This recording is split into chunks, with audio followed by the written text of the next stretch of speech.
नमस्कार स्टूडेंट्स, आज की कॉर्पोरेट अकाउंटिंग की इस कक्षा में आप सभी का स्वागत है। लास्ट लेक्चर में हमने दो न्यूमेरिकल क्वेश्चंस देखे थे अमेलगमेशन ऑफ कंपनीज चैप्टर के, तो उसी श्रृंखला में हम आज आगे के न्यूमेरिकल क्वेश्चंस देखेंगे। तो सबसे पहले मैं क्वेश्चन नंबर 4 डिस्कस करने जा रही हूँ। क्वेश्चन नंबर 4 आपके स्क्रीन पर डिस्प्ले हो रहा है, तो इसमें आप एक बार ओवरव्यू कर लीजिए क्वेश्चन को। कमर लिमिटेड के व्यवसाय को 1 अप्रैल 2016 से क्रय करने को सहमत होती है। कमर लिमिटेड का उक्त तिथि को संक्षिप्त चिट्ठा जो है वो निम्न प्रकार है। तो जो ये बैलेंस शीट है आपको दे रखी है कमर लिमिटेड की। इक्विटी एंड लायबिलिटीज़ में आपको शेयर कैपिटल दे रखी है 3 लाख की इसकी इशूड एंड सब्सक्राइब्ड कैपिटल है, 10 रुपये का एक अंश है। रिजर्व एंड सरप्लस में जनरल रिजर्व और P&L का प्रॉफिट है।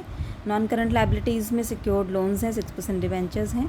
करंट लायबिलिटीज़ में क्रेडिटर्स हैं, तो 5 लाख टोटल है लायबिलिटी साइड का। एसेट्स में इसके पास नॉन करंट एसेट्स हैं, इसमें फिक्स्ड में tangible land building and machinery 3,20,000 और इंटेंजिबल में गुडविल है। फिर है करंट एसेट्स में स्टॉक, डेटर्स और cash and cash bank balance. Additional information में आपको नीचे दे रखा है कि अमर लिमिटेड द्वारा प्रतिफल निम्न प्रकार तय किया गया। कमर लिमिटेड को जो है ये अमर लिमिटेड ने आप ऊपर ही बता रखा है कि कमर लिमिटेड के व्यवसाय को 1 अप्रैल 2016 से क्रय करने को सहमत होती है। तो आपको ये कह रखा है नीचे कि कमर लिमिटेड में प्रत्येक 10 रुपये के अंश के लिए अमर लिमिटेड 2.5 रुपया नकद भुगतान करेगी। प्रत्येक 10 रुपये के अंश के लिए 2.5 रुपया नकद भुगतान। दूसरे पॉइंट में ₹10 वाले पूर्ण प्रदत्त 45,000 अंश ₹15 पर शेयर के तय मूल्य पर निर्गमित किए जाएं। और तीसरे पॉइंट में कमर लिमिटेड के 6% डिबेंचर्स के 20% प्रीमियम पर पेमेंट के लिए पर्याप्त मात्रा में अमर लिमिटेड के 5% फुली पेड डिबेंचर्स 96% मूल्य पर निर्गमित किए जाएं। यानी कि जो कमर लिमिटेड के डिबेंचर्स हैं उनको 20% प्रीमियम पर पेमेंट करना है। 50,000 के डिबेंचर्स हैं, यानी कि 50,000 प्लस 20% 60,000 के लिए पेमेंट की जाएगी। और ये जो पेमेंट की जाएगी डिबेंचर्स की फॉर्म में की जाएगी, और जो ये डिबेंचर्स होंगे जो अमर लिमिटेड जारी करेगी ये 4% डिस्काउंट पर जारी किए जाएंगे। ठीक है। फिर इसके बाद आपको बता रखा है कि क्रय प्रतिफल का निर्धारण करते समय अमर लिमिटेड के संचालकों ने भूमि, भवन व मशीनरी को 6 लाख रुपये पर लिया। व्यापारिक स्टॉक को 71,000 पर, देनदारों को उनके पुस्तक मूल्य के 5% संदेह युक्त ऋणों के लिए प्रावधान के आधार पर मूल्यांकित किया। तो तयशुदा मूल्य बता रखे हैं आपको ये एसेट्स और लायबिलिटीज़ के। लिक्विडेशन की कॉस्ट जो है वो 2,500 रुपये थी, या लिक्विडेशन एक्सपेंसेस कह सकते हैं, जिसे अमर लिमिटेड ने क्रय प्रतिफल के अतिरिक्त चुकाया। तो दोनों कंपनीज़ की बुक्स में हमको आवश्यक प्रविष्टियाँ देनी हैं। तो इसमें आप सोल्यूशन देखिए इसका। सबसे पहले हमको परचेज़ कंसिडरेशन की कैलकुलेशन करनी है। क्वेश्चन में कहा गया है आपको कि 2.5 रुपीज़ पर शेयर जो है आपको कैश के रूप में पेमेंट की गई है। आप क्वेश्चन में अभी मैंने पढ़ा था क्वेश्चन, तो उसमें क्लियरली लिखा था कि 2.5 रुपया प्रत्येक 10 रुपये वाले अंश के लिए। तो अंश देखिए कितने थे, 30,000। तो 30,000 10 रुपये वाले एक अंश के लिए 2.5 रुपये, तो 10 रुपये वाले 30,000 अंशों के लिए 30,000 गुना 2.5 75,000 रुपया कैश। और शेयर्स जो हैं वो बता रखा है कि 10 रुपये वाले पूर्ण प्रदत्त 45,000 अंश 15 रुपये प्रति अंश के तय मूल्य पर निर्गमित किए जाएंगे। तो परचेज कंसिडरेशन में दो चीज़ों के रूप में भुगतान किया जाएगा पीसी का, कैश और इक्विटी शेयर्स मेंशन्ड है 45,000 शेयर्स 15 रुपीज़ पर शेयर के एग्रीड प्राइस पर। तो 45,000 इंटू 15 6,75,000। तो टोटल परचेज कंसिडरेशन हो गया 7,50,000। यहाँ पर डिबेंचर होल्डर्स को भी पेमेंट की गई है। तो इसके बारे में हम पहले बात कर चुके हैं कि जो भी पेमेंट डिबेंचर होल्डर्स को की जाती है वो परचेज कंसिडरेशन का हिस्सा नहीं मानी जाती। जो भी पेमेंट विक्रेता कंपनी के डिबेंचर होल्डर्स को की जाएगी उसे हमने पीसी में इंक्लूड नहीं करना। केवल जो अंशधारियों को जो पेमेंट की जाती है केवल पीसी में हम उसको ही इंक्लूड करते हैं। ठीक है। इसके बाद पीसी 7.5 लाख हमने निकाल ही लिया। जनरल एंट्रीज कीजिए। तो कमर लिमिटेड की पुस्तकों में पहले सभी संपत्तियों के खाते बंद किए जाएंगे। तो जिस भी मूल्य से कमर लिमिटेड की पुस्तकों में खाते खुले हुए हैं उसी मूल्य से बंद किए जाएंगे, पुस्तक मूल्य से, भले ही उसे उन संपत्तियों को अमर लिमिटेड ने किसी भी मूल्य पर लिया, उससे अभी हमें कोई मतलब नहीं है। विक्रेता कंपनी की पुस्तकों में खाते उसी मूल्य से बंद किए जाएंगे जिस मूल्य से वो खुले हुए हैं, यानी कि पुस्तक मूल्य से। तो goodwill 50,000, land building machinery 3,20,000, stock in trade 84,000, sundry debtors 18,000, cash and bank balance 28,000। तो इन सभी संपत्तियों को हमें रियलाइजेशन अकाउंट में ट्रांसफ़र कर देना है। तो रियलाइजेशन अकाउंट डेबिट टू, इन सभी एसेट्स को दिखा देंगे आप, सन्ड्री एसेट्स ट्रांसफर्ड। इसी प्रकार क्रेडिटर्स में, क्रेडिटर्स के लिए आप देखिए, जो भी यहाँ पर एक बात ध्यान देनी है कि जो भी संपत्तियाँ और दायित्व क्रेता कंपनी लेगी या खरीदेगी या टेक ओवर करेगी, केवल उन्हें ही हमने रियलाइजेशन अकाउंट में ट्रांसफ़र करना है, लेकिन ट्रांसफ़र करना है पुस्तक मूल्य पर। ये बात यहाँ विशेष रूप से ध्यान देने वाली, मैं फिर से रिपीट कर रही हूँ। जो एसेट्स और जो लायबिलिटीज़ क्रेता कंपनी विक्रेता कंपनी की टेक ओवर करेगी, ठीक है, सिर्फ उन्हीं संपत्तियों और दायित्वों को ही रियलाइजेशन अकाउंट में ट्रांसफ़र करना है, लेकिन मूल्य कौन सा लेना है? पुस्तक मूल्य, ठीक है, तयशुदा मूल्य नहीं लेना। तो सन्ड्री क्रेडिटर्स और डिबेंचर्स जो हैं, ये खाते कमर लिमिटेड की पुस्तकों में 10,000 और 50,000 से खुले हुए हैं। तो sundry creditors account debit, debentures account debit to realisation account.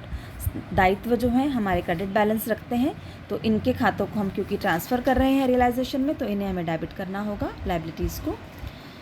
तो 10,000, 50,000, 60,000 सन्ड्री लायबिलिटीज़ ट्रांसफ़र। देन पहले हमें एंट्री कर लेनी है equity share holders, equity share general reserve और P&L का जो बैलेंस है उसको शेयर होल्डर्स के खाते में ट्रांसफ़र करने की।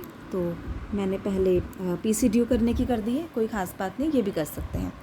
तो फ़िलहाल मैं बात कर रही हूँ इक्विटी शेयर कैपिटल, रिजर्व्स और P&L के बैलेंस को इक्विटी शेयर होल्डर्स के अकाउंट में ट्रांसफ़र करने के। तो entry capital account debit, general reserve account debit, statement of P&L debit to equity share holders account. 3 lakh से इक्विटी शेयर कैपिटल, 85,000 से जनरल रिजर्व और P&L 55,000 से, टोटल इक्विटी शेयर होल्डर्स को क्रेडिट करेंगे 4,40,000 से।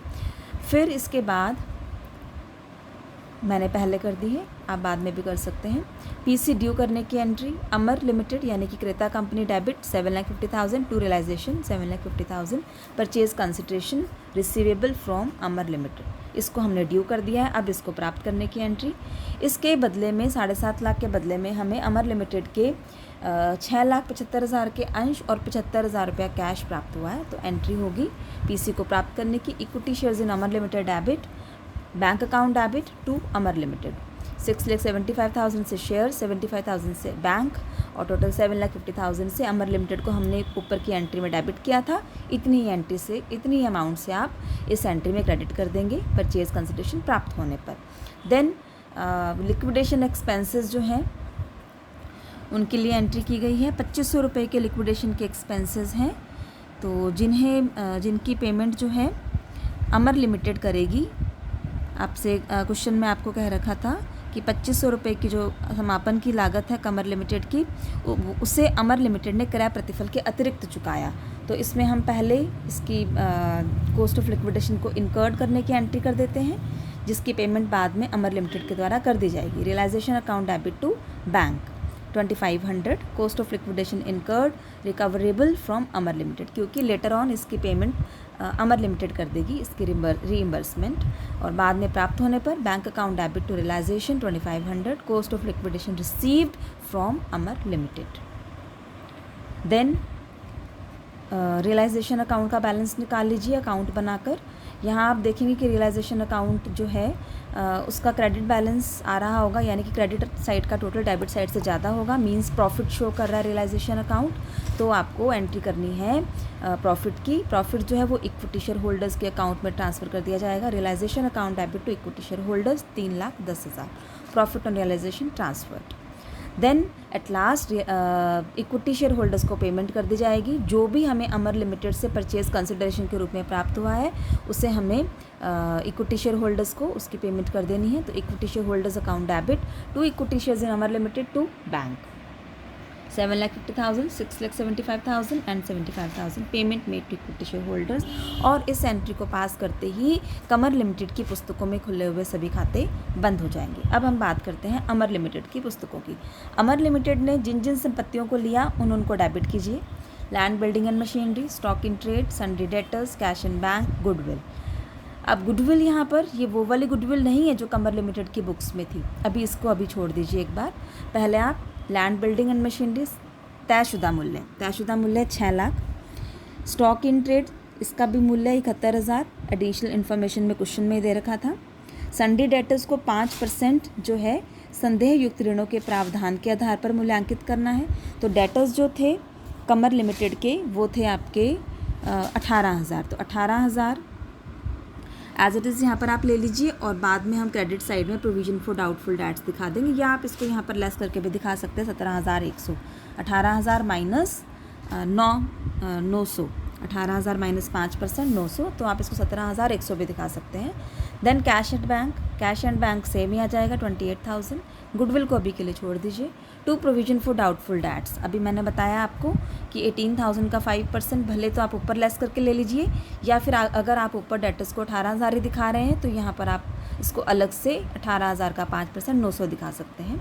टू सन्ड्री क्रेडिटर्स के लिए कोई तयशुदा मूल्य नहीं है, तो यही मान लेंगे कि कमर लिमिटेड के पुस्तक मूल्य पर ही हमने इनको ले लिया 10,000। 6% डिबेंचर्स के बारे में अभी हमने बात की थी कि 50,000 रुपीज़ के डिबेंचर्स हैं कमर लिमिटेड के, जिनको 20% प्रीमियम पर भुगतान किया जाएगा। मींस जो इनको हमने टेक ओवर किया है वो उनका तयशुदा मूल्य क्या रहेगा डिबेंचर्स का 50,000 plus 20% 60,000। Then liquidator of Kamar limited PC 7,50,000। अब आप देखेंगे कि 900, 10,000, 60,000 और 7.5 लाख का जो जोड़ है वो ऊपर के डेबिट की चारों आइटम्स 6,71,000, 18,000 और 28,000 के जोड़ से ज़्यादा है, और इनका जो अंतर आ रहा होगा वो होगा 1,03,900, जिसे हमें गुडविल अकाउंट में डेबिट करना है। और ऑपोजिटली अगर क्रेडिट साइड में कम आ रहा होता तो हम इसको कैपिटल रिजर्व में क्रेडिट कर देते। ठीक है, इसके बारे में मैं पहले बात भी कर चुकी हूँ। फिर नेक्स्ट एंट्री में देखिए, लिक्विडेटर को पेमेंट करना है। Liquidator of Kamar limited account debit to equity share capital, to securities premium, to bank में तो कुछ है नहीं, सिंपली 75,000 की कैश पेमेंट थी। और लिक्विडेटर को जो पेमेंट करनी है वो है 7,50,000 PC। इसी अमाउंट से आपने अभी लिक्विडेटर को क्रेडिट भी किया है फर्स्ट एंट्री में। अब यहाँ पर आप देखिए इक्विटी शेयर कैपिटल और सिक्योरिटीज़ प्रीमियम, क्योंकि 10 रुपये वाले अंश को 15 रुपये में जारी किया गया था, तो 45,000 अंशों के लिए इक्विटी शेयर कैपिटल होगी 45,000 गुना 10, 4.5 लाख, और 5 रुपये का प्रीमियम रहेगा, तो 45,000 गुना 5, 2,25,000। ठीक है, तो ये क्योंकि जो अमर लिमिटेड है उसने अपनी पूंजी प्रीमियम पर जारी की है, तो इसलिए इसकी पुस्तकों में आप प्रीमियम दिखाएंगे और इसका कोई भी प्रभाव कमर लिमिटेड की पुस्तकों में नहीं पड़ेगा। देन 6% डिबेंचर्स जो थे इनको हमने 60,000 पर टेक ओवर किया है, या इसको कह सकते हैं कि 20% प्रीमियम पर भुगतान कर रहे हैं, और इसका जो भुगतान कर रहे हैं वो हम उसके बदले में जो अमर लिमिटेड है वो 96% मूल्य पर अपने ऋण पत्र जारी कर रही है, मतलब डिस्काउंट पर जारी कर रही है। तो इसको आप कैसे करेंगे देखिए, तो इसको आप देखिए कि 50,000 के डिबेंचर्स थे कमर लिमिटेड के, प्लस 20% प्रीमियम, यानी कि 60,000 पेमेंट की जानी है कमर लिमिटेड के डिबेंचर होल्डर्स को। इसके बदले में अमर लिमिटेड अपने डिबेंचर्स जो है वो डिस्काउंट पर जारी करती है, यानी कि 96% मूल्य पर जारी करती है, यानी कि 4% डिस्काउंट। तो आपको क्या करना है, 60,000 डिवाइडेड बाय 96%, तो ये आपके पास आ जाएगा 62,500, मीन्स कि 2,500 का क्या हो गया, ये डिस्काउंट हो गया। तो इसके अनुसार आप ये एंट्री कर देंगे। 6% debentures account debit, discount on issue of debentures account debit to 5% debenture, क्योंकि अमर लिमिटेड ने अपने 5% डिबेंचर जारी किए हैं, तो उसके लिए डिबेंचर्स का मूल्य 62,500। और जो जिस अमाउंट से आपने फर्स्ट एंट्री में डिबेंचर को क्रेडिट करा है कि डिबेंचर्स को टेक ओवर किया 60,000, discount on issue of debentures हो गया 2500। तो इस प्रकार आपकी एंट्री बन जाएगी 6% debentures account debit 60,000, discount on issue of debentures account debit 2500 to 5% debentures 62,500, payment made to debenture holder of vendor company.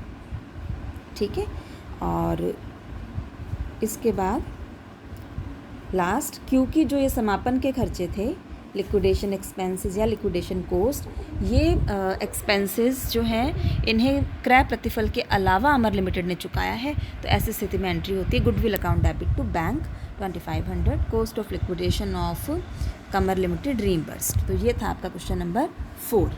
अब हम बात करते हैं क्वेश्चन नंबर 5 के बारे में। क्वेश्चन नंबर 5 देखिए आप। क्वेश्चन नंबर 5 आपके स्क्रीन पे डिस्प्ले हो रहा है। ऑथोराइज कैपिटल गिवन है एक्स और वाई की, फिर एक्स और वाई की इशूड एंड सब्सक्राइब्ड भी है 10 लाख और 8 lakh. Capital reserve, general reserve दे रखे हैं। लॉन्ग टर्म बोरिंग में सिक्योर्ड लोन्स, अनसिक्योर्ड लोन्स दे रखे हैं। सन्ड्री क्रेडिटर्स दे रखे हैं दोनों के। एसेट्स में आपको टेंजिबल एसेट्स दे रखी हैं, इनटेंजिबल में गुडविल दे रखी है एक्स की। कैश एट बैंक है और अदर करंट एसेट्स दे रखी हैं। यह प्रस्तावित किया गया कि एक्स लिमिटेड का अधिग्रहण वाई कंपनी लिमिटेड द्वारा किया जाएगा। और क्या व्यवस्था स्वीकृत की गई कि एक्स लिमिटेड की ख्याति को मूल्यहीन माना जाएगा। एक्स कंपनी लिमिटेड की स्थायी संपत्तियों में 40,000 रुपये की कमी करनी है, यानी कि तयशुदा मूल्य जो है वो कम है 40,000 से। वाई लिमिटेड एक्स की संपत्तियों को, स्थायी संपत्तियों को 40,000 रुपया कम में लेती है। एक्स लिमिटेड में प्रत्येक 2 अंशों के धारक को क्या मिलेगा, देखिए वाई लिमिटेड में 10 रुपये आंतरिक मूल्य पर 10 अंश 2 अंशों के धारक को वाई लिमिटेड के 10 अंश मिलेंगे आंतरिक मूल्य पर। दूसरा, पर्याप्त मात्रा में आवश्यक नकद राशि जो कि दोनों कंपनियों के शेयर होल्डर्स के अधिकारों का चिट्ठे के अनुसार अंशों के आंतरिक मूल्य जो कि एक्स लिमिटेड की स्थिति में ख्याति व स्थायी संपत्तियों का समायोजन करने के बाद आता है, समायोजन के लिए आवश्यक है, प्राप्त करेंगे। अब यहाँ पर थोड़ा सा, ज़्यादा तो नहीं, थोड़ा सा कॉम्प्लिकेटेड है कि कैसे कैलकुलेशन करनी है। देखिए, जो आपको बता रखा है परचेज़ कंसिडरेशन के बारे में, यहाँ पर पीसी ही मेन है, बाकी तो क्वेश्चन बिल्कुल सिंपल है। एक्स लिमिटेड का अधिग्रहण वाई लिमिटेड करने वाली है, तो एक्स लिमिटेड हो गई आपकी विक्रेता कंपनी और वाई हो गई क्रेता कंपनी, राइट। एक्स के प्रत्येक 2 अंशों के धारक को वाई अपने 10 अंश देगी, लेकिन दोनों अंशों का मूल्य कौन सा लेना है आपको, आंतरिक मूल्य। आंतरिक मूल्य यानी कि इंट्रिंसिक वैल्यू। इंट्रिंसिक वैल्यू का मतलब नेट एसेट्स मेथड से आपको एक शेयर की इंट्रिंसिक वैल्यू फाइंड आउट करनी है, ठीक है। उसके अकॉर्डिंग ही सारी कैलकुलेशन होगी। तो देखिए कैसे करना है। एक तो इसमें बता रखा है कि एक्स की गुडविल को मूल्यहीन माना जाए, और दूसरा स्थायी संपत्तियों को 40,000 रुपये कम करके आपको लेना है, और इन दोनों ही पॉइंट्स को इनकॉर्पोरेट करना है तीसरे पॉइंट के अनुसार जब आप इंट्रिंसिक वैल्यू फाइंड आउट करेंगे तब। तो सॉल्यूशन देखिए।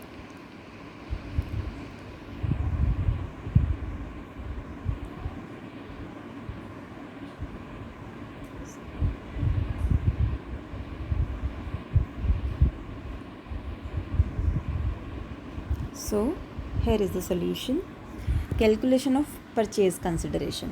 तो जब भी हम नेट एसेट्स मेथड से इंट्रिंसिक वैल्यू निकालते हैं तो उसके लिए हमें क्या चाहिए होता है, हमें चाहिए होती है नेट एसेट्स, ठीक है। तो इसमें आप देखिए, सबसे पहले देखिए कि एसेट्स टेकन ओवर कितनी हैं। Fixed assets other than goodwill, other than goodwill fixed assets आपकी कितनी हैं, देखिए। फिक्स्ड एसेट्स आपको बता रखी हैं टोटल। फिक्स्ड में टेंजिबल 8 लाख की हैं और गुडविल 80,000 की। तो 80,000 गुडविल तो छोड़ ही दीजिए क्योंकि ये मूल्यहीन है, और 8 लाख की जो अदर एसेट्स हैं टेंजिबल, उनको भी हमें 40,000 रुपया कम करके लेना है, तो 7,60,000, ठीक है। और डेटर्स हैं आपके यहाँ पर 9 लाख के, तो टोटल आ रहा है 16,60,000। लेस कीजिए liabilities taken over. Net assets निकालने के लिए आपको क्या करना है, एसेट्स टेकन ओवर में से लायबिलिटीज़ टेकन ओवर घटा देनी है, और मूल्य कौन से लेने हैं, तयशुदा मूल्य या जो नए मूल्य आपको दे रखे होते हैं एडिशनल इन्फॉर्मेशन के अंदर। लायबिलिटीज़ टेकन ओवर में अनसिक्योर्ड लोन्स और सिक्योर्ड लोन्स, सिक्योर्ड लोन्स तो है ही नहीं, अनसिक्योर्ड लोन्स और क्रेडिटर्स हैं। इनके तयशुदा मूल्य वही रहे होंगे क्योंकि कुछ अलग से दे नहीं रखा, जो कि बैलेंस शीट में दे रखे हैं। 3,10,000 के क्रेडिटर्स हैं और लोन्स हैं 2 लाख के, तो टोटल 5,10,000 आप लेस कर दीजिए। नेट एसेट्स या यहाँ पर हम कह सकते हैं कि परचेज कंसिडरेशन आपका आ रहा है 11.5 लाख एक्स लिमिटेड का नेट एसेट्स जो है। अब बात करते हैं कि कॉम्पोजिशन क्या रहेगी परचेज कंसिडरेशन की। पहले आपको एक्स कंपनी लिमिटेड के एक अंश का मूल्य ज्ञात करना है। इंट्रिंसिक वैल्यू पर शेयर का जो फॉर्मूला है वो होता है net assets upon number of equity shares. Net assets है 11.5 लाख और नंबर ऑफ इक्विटी शेयर्स जो हैं एक्स के वो हैं 10,000, तो 10,000 से इसको डिवाइड कर दीजिए, यानी कि एक अंश का आंतरिक मूल्य आ रहा है 115 रुपये एक्स का। ठीक इसी प्रकार आपको वाई के एक अंश का मूल्य ज्ञात करना है। वाई की नेट एसेट्स के लिए आपको total assets minus outsider liabilities घटा देनी है। तो टोटल सन्ड्री एसेट्स जो हैं आपको या टोटल एसेट्स जो हैं 24,60,000 की दे रखी हैं। देन लेस कीजिए आउटसाइडर लायबिलिटीज़। आउटसाइडर लायबिलिटीज़ में आपके पास सिक्योर्ड लोन्स हैं और सन्ड्री क्रेडिटर्स हैं। आउटसाइडर लायबिलिटीज़ के लिए हमको इक्विटी शेयर कैपिटल और रिजर्व एंड सरप्लस को छोड़कर जो हमारी बाह्य दायित्व हैं उनको घटाना होता है। तो इसमें से आपको 8,60,000 टोटल घटा देना है। Net assets you will find 16 lakhs। 16 lakhs divided by number of equity shares of Y limited means 80,000, तो एक अंश का आंतरिक मूल्य आ गया 20 रुपये। एक्स के एक अंश का मूल्य 115 और वाई के एक अंश का मूल्य 20। एक्स के 2 अंशों के बदले में वाई अपने 10 अंश देगी, ऐसा हमें क्वेश्चन में दे रखा था। तो एक्स का एक अंश 115, 115 गुना 2 230, यानी कि 230 के बदले में वाई क्या देगी 20 रुपये वाले 10 अंश, तो 20 गुना 10 200। 230 के बदले में 200 रुपये के शेयर और बाकी कैश, ये चीज़ मैंने यहाँ लिख भी दी है। A holder of 2 equity shares in X company limited will receive 10 equity shares in Y company limited plus cash for balance। कि 230 के बदले में 200 रुपये के तो अंश हो गए और 30 रुपया बैलेंस हो गया कैश का। The intrinsic value of 2 equity shares in X limited is ₹230, अभी मैंने आपको बताया। Well that of 10 equity shares in Y limited is ₹200, ये भी बताया 20 into 10। Therefore for each lot of 2 equity shares in X limited a shareholder will receive 230 minus 200 30 rupees in cash, यानी x limited के हर 2 equity अंशों के बदले में 200 रुपये के तो अंश मिलेंगे, ठीक है, इक्विटी शेयर्स, और 30 रुपये नकद में मिलेगा। तो कॉम्पोजिशन क्या होगी, एक्स के अंश कितने हैं 10,000, 2 के बदले में 10 मिल रहे हैं, तो 10,000 के बदले में कितने मिलेंगे आपको 50,000, 5 टाइम्स हो गया ना। 2 अंशों के बदले में वाई अपने 10 अंश दे रही है, 5 गुना अंश दे रही है, तो 10,000 अंशों के बदले में 50,000, तो 50,000 इक्विटी शेयर्स 10 रुपये का एक है, तो ये आपका 50,000 equity shares of ₹10 each in Y limited at the rate of ₹20। उसका मूल्य तो 10 है लेकिन इंट्रिंसिक वैल्यू 20, तो 50,000 into 20 10 लाख। देन कैश 2 अंशों के लॉट पर 30 रुपया नकद मिल रहा है, तो 10,000 बटे 2 गुना 30 1,50,000, तो 11.5 लाख आपका टोटल ये नेट एसेट जो कि एक्स की थी उसके बराबर ये हमारी कॉम्पोजिशन हो गई परचेज कंसिडरेशन की, राइट। अब इस क्वेश्चन में आपसे डायरेक्ट बैलेंस शीट पूछी गई है, ठीक है। बैलेंस शीट देखिए, इसमें आपसे अब्जॉर्प्शन के बाद की वाई लिमिटेड की बैलेंस शीट पूछी गई है। तो वाई की बैलेंस शीट को आप क्वेश्चन वाली बैलेंस शीट को अपने सामने रखिए, उसके साथ साथ जो भी नए चेंजेस हैं उनको इनकॉर्पोरेट करते जाएंगे। तो वाई की जो ऑथराइज कैपिटल है उसमें कोई चेंज नहीं आएगा, 20 लाख की क्वेश्चन में दे रखी थी, 20 लाख ही अभी आएगी। फिर इशूड एंड सब्सक्राइब जो है 8 लाख की कैपिटल ऑलरेडी वाई की है, अभी हमने कितने अंश जारी किए हैं, अभी हमने अंश जारी किए हैं 50,000, ठीक है। 10 रुपीज़ का शेयर है, 20 रुपीज़ में इसको इशू करा है, मीन्स 10 रुपीज़ का प्रीमियम हो गया यहाँ पर, ठीक है। तो 8 लाख के वो plus 50,000 eight the rate of ₹10। As you know capital में तो हमको सिर्फ कैपिटल की अमाउंट ही दिखानी होती है जो कि 10 रुपया है एक अंश का अंकित मूल्य। तो 50,000 into 10 5 लाख और 8 लाख पहले से थी, 13 लाख आपकी टोटल कैपिटल वाई की। ब्रैकेट में आप शो कर देंगे out of these 50,000 equity shares of ₹10 each fully paid issued for consideration other than cash, क्योंकि इसको नकद के अलावा अन्य प्रतिफल के रूप में जारी किया गया है परचेज कंसिडरेशन के रूप में। तो टोटल 1,30,000 अंश है, जिसमें से 50,000 अंश इस प्रकार से पीसी के अगेंस्ट जारी किए गए हैं। देन रिजर्व एंड सरप्लस में क्वेश्चन की बैलेंस शीट में आप देखिए वाई की कैपिटल रिजर्व है नहीं, जनरल रिजर्व 8 लाख, तो 8 लाख का general reserve plus securities premium भी आएगा क्योंकि वाई ने अपने अंश जो हैं जारी किए हैं एक्स को पीसी की फॉर्म में, वो प्रीमियम पर जारी किए हैं 50,000 अंश 10 रुपया प्रीमियम पर, 10 का अंश 20 में मतलब 10 रुपया पर शेयर प्रीमियम, तो 50,000 इंटू 10 5 लाख। जनरल रिजर्व आपको बता ही दिया। Then non current liabilities, non current liabilities में लॉन्ग टर्म बोरिंग्स में आपको सिक्योर्ड लोन्स 5 लाख ऑलरेडी दे रखे हैं वाई के, एक्स के थे नहीं। देन एक्स के 2 लाख के अनसिक्योर्ड लोन्स हैं जो कि एक्विजिशन के बाद वाई के हो जाएंगे, तो 2 लाख प्लस नील क्योंकि वाई के खुद के हैं नहीं तो 2 लाख ही आ जाएगा। देन करंट लाइबिलिटीज़ में दोनों की आप लाइबिलिटीज़ को ऐड कर दीजिए। क्रेडिटर्स के लिए 6,70,000, तो ये 3,10,000 प्लस 3,60,000 है क्वेश्चन के अकॉर्डिंग जो दे रखा है बैलेंस शीट में। Now come to the asset side. Assets में non current assets, fixed asset, tangible आपको एसेट्स दे रखी हैं वाई की खुद की 16 लाख की, जिसमें उसने नई कितनी एक्वायर करी हैं एक्स की 7,60,000 की, तो 16 lakh plus 7,60,000 23,60,000। Then current assets में दोनों की आप टोटल करते जाइए। गुडविल जो है it has no value. Then cash and cash equivalents में कैश एट बैंक है आपको दे रखा है 2 lakh, out of which payment भी की जा चुकी है क्योंकि हमने ऊपर क्वेश्चन में जब सॉल्व पीसी कैलकुलेट करा था तो उसमें हमने देखा था कि 2 अंशों के लॉट के लिए 30 रुपीज़ कैश भी दी जानी थी, तो उस कैश को हमको इनकॉर्पोरेट करते हुए नई कैश की अमाउंट निकाल लेनी है। तो ये आपके पास आ रही है 50,000। और सॉरी पहले एक डेटर्स की बात कर लेते हैं। डेटर्स जो हैं वो आपके पास क्वेश्चन में जो दे रखे हैं, just a moment, trade receivables, 1 minute, it's not trade receivables, not debtors, those are only other current assets, just a moment, इसको थोड़ा ठीक करना पड़ेगा हमें।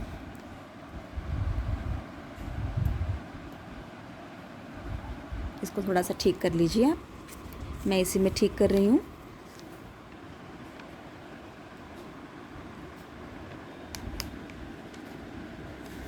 इसमें आपको कैश जो है वो पहले दिखानी है ए पॉइंट में, और ये आपको बी पॉइंट में दिखाना था अदर करंट